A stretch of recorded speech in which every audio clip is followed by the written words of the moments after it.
আলাইকুম। শেফাস কুকে সবাইকে স্বাগতম। আশা করি যে যেখানে বসে ভিডিওটি দেখছেন সবাই ভালো আছেন, সুস্থ আছেন। আজ আমি আপনাদের সাথে শেয়ার করছি লাউ ডালের রেসিপি। আর এই লাউ ডাল অনেকেই অনেক পছন্দ করেন, বিশেষ করে আমি অনেক পছন্দ করি। আর কিভাবে একটু বেশি টেস্টি করা যায় সেটাই চেষ্টা করেছি আজকের রেসিপিতে রাখার জন্য। আর এটা আমার ব্যাচেলর ভাইদের জন্য খুবই উপকারী একটা রেসিপি। আর আমার অনেক ভাইয়েরাই কিন্তু বাহিরের দেশে থাকেন, অনেক কমেন্টস করেন, আসলে পড়ে খুব ভালো লাগে। তাহলে চলুন শুরু করি।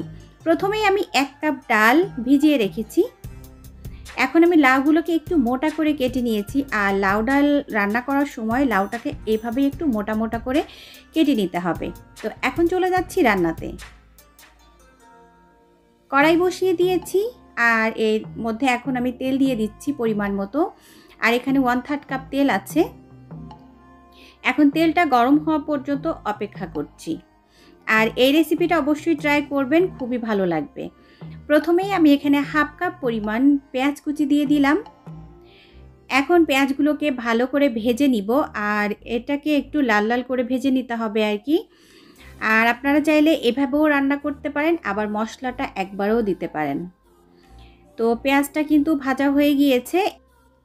এখন মশলা অ্যাড করে দিচ্ছি। আর আমি যা যা নিয়েছি আমি একটু বলে দিচ্ছি। তো এখানে আমি নিয়েছি 1 চা চামচ আদা বাটা, 1 চা চামচ জিরা বাটা, 1 চা চামচ পেঁয়াজ বাটা, 1 চা চামচ রসুন বাটা, আর নিয়েছি 1 চা চামচের একটু বেশি হলুদের গুঁড়া। তো সব কিছু একসাথে দিয়ে দিয়েছি। এখন আমি একটু কষিয়ে নিব, মানে একটু নাড়াচাড়া করব। তারপর আমি এর সাথে একটু পানি দিয়ে দিব। আর মশলা কষানোর ক্ষেত্রে কিন্তু অবশ্যই পানি দিয়ে কষাতে হয়, আর না হলে কিন্তু পুড়ে যায়। আবার চারিপাশে কিন্তু ছিটে ছিটে চুলাটাও কিন্তু নষ্ট হয়ে যায়। তো এখন আমি এর সাথে একটু পানি অ্যাড করে দিলাম, মশলাটাকে কষিয়ে নিচ্ছি। আর নতুনদের জন্য বলে দিই, মশলা কষানোর সময় একটু ঢেকে কষাবে, তাহলে কিন্তু আর চুলার আশপাশ নষ্ট হবে না। তো কষানো হয়ে গিয়েছে। এই পর্যায়ে আমি ডাল দিয়ে দিয়েছি। আর ডালটাকে কিন্তু আমি কিছুক্ষণ আগে ভিজিয়ে রেখেছিলাম। এখানে একটা টিপস দেই, ডাল ভিজিয়ে রেখে রান্না করলে কিন্তু সিদ্ধ হতে সময়টা কম লাগে। তো এখন আমি কয়েকটি কাঁচামরিচ দিয়ে দিয়েছি। আর আপনাদের যাদের ঝাল বেশি পছন্দ তারা একটু ঝাল দিয়ে দিবেন। এখন আমি দিয়ে দিচ্ছি স্বাদ মতো লবণ। আর আমি প্রথমেই কখনো আমি বলি না এতটুকু লবণ দিয়েছি, আসলে পরিমাণ অনুযায়ী লবণটা দিতে হয়। তো কম হয়ে গেলে আবার দেওয়া যায়, কিন্তু বেশি হয়ে গেলে কিন্তু খাওয়া যায় না। তো আমি ডালটাকেও ভালো করে কষিয়ে নিয়েছি 2-3 মিনিট ধরে। তো কষানো হয়ে গিয়েছে, তেলটাও বের হয়েছে। এখন আমি এর সাথে অ্যাড করে দিচ্ছি একটু পানি। আর এই পানিটা দিয়েছি আসলে এই ডালটাকে একটু কষিয়ে নেওয়ার জন্য।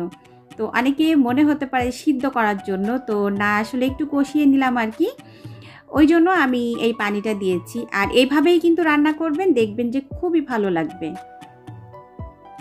তো এখন আমি ঢেকে দিচ্ছি আর এই পানিটা শুকানো পর্যন্ত অপেক্ষা করছি।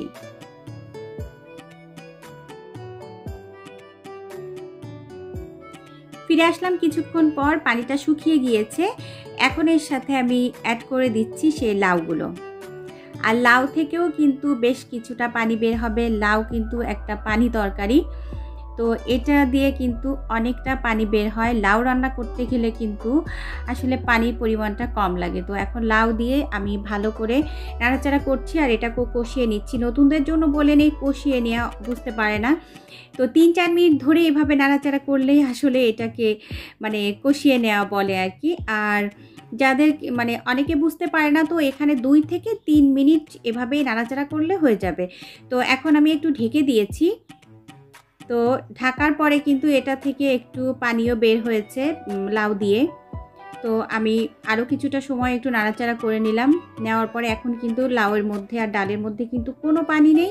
এই পর্যায়ে আমি পানি অ্যাড করছি। আর এখানে একটা কথা বলি, যদি আপনারা একটু লাউয়ের ঝোলটা একটু বেশি খেতে চান, তো সেই পর্যায়ে একটু পানিটা বেশি দিয়ে দিবেন। আর যদি কিনা একটু কম খেতে চান, শুকনা শুকনা রাখতে চান, একটু পানিটা কম দিবেন। কারণ আমি কিন্তু আজকে একটু শুকনা শুকনাই করব। আমার কাছে লাউ ডালটা একটু শুকনা শুকনাই ভালো লাগে, ওই জন্য আমি আমার পরিমাণ মতো পানিটা দিয়েছি। দেখতে পাচ্ছেন আমি কিন্তু এতটা দেখাইনি, আসলে শুধুই নাড়াচাড়া করেছি আর কিছু না। তো এই যে এখন কিন্তু প্রায় হয়ে গিয়েছে, আর চুলার আঁচটা আমি একেবারেই কমিয়ে দিয়েছি। আবারও ঢেকে দিয়েছি। এই যে চুলার আঁচ কমিয়ে দেওয়ার ফলে এটা কিন্তু মানে আস্তে আস্তে হয়ে গেছে। এখন ধনিয়া পাতা দিয়ে দিলাম, আর আমি কিন্তু কয়েকটি আস্ত কাঁচামরিচও দিয়েছি আর কি, একটু ফ্লেভারের জন্য। তো রান্নাটা কিন্তু আমার হয়েই গিয়েছে। আর এভাবে আপনারা রান্না করবেন, আমার মনে হয় যে খুবই ভালো লাগবে। আর আমি কিন্তু সবসময় চেষ্টা করি যে নতুনরা যাতে রান্না করতে পারে সেভাবেই দেখানোর জন্য। আর আমার কাছে মনে হয় রান্নাটা একটু সহজই হওয়া উচিত। তো অলমোস্ট হয়ে গিয়েছে। এতক্ষণ যারা আমার সাথে ছিলেন সবাইকে অসংখ্য অসংখ্য ধন্যবাদ। সবাই ভালো থাকবেন, আমার জন্য দোয়া করবেন। আমিও আপনাদের জন্য দোয়া করি। আপনারা ভালো থাকুন, সুস্থ থাকুন, আর নিত্য নতুন রান্না করে প্রিয়জনকে খাওয়ান। আগামী রেসিপি দেখার আমন্ত্রণ জানিয়ে আজকের মতো আমি শেফা বিদায় নিচ্ছি। আল্লাহ হাফিজ। আসসালামু আলাইকুম।